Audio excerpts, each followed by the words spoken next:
I never told my son how much I earned. To him, I was just Mom who likes simple clothes and cooks at home.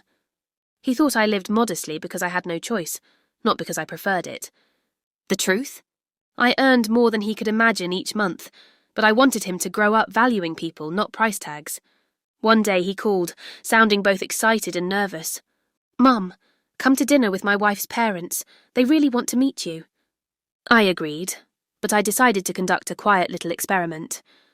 I wore my oldest handbag, simple shoes, and no jewellery. I looked like a tired woman who worked too hard for too little. I wanted to see who they really were when they thought I had nothing.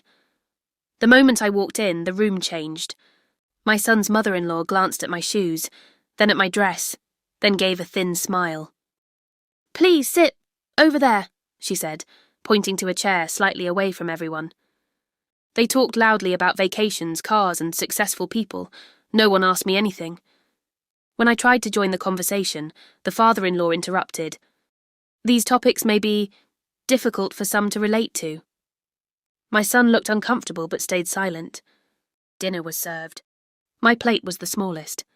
At one point, my daughter-in-law whispered, thinking I couldn't hear, "I told you she didn't come from much."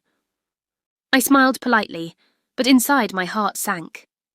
After dessert, my son finally spoke. "Mum, I've never asked about your work. What do you actually do?" I looked at him gently. "I manage a company of 200 people, and I earn enough to buy every car you mentioned tonight, but I choose not to." Silence. Fawkes stopped in mid-air. I continued calmly. "And tonight I learned everything I needed, not about wealth, but about character. You judge me by my clothes, not by my heart. That is far more poor than anything you imagined about me."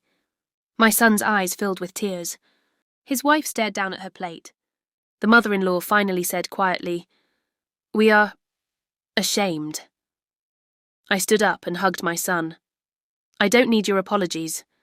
I just need you to remember something. Lesson. Never measure a person's worth by what they wear or what they own. Wealth can be hidden, and poverty can be found in hearts that lack kindness.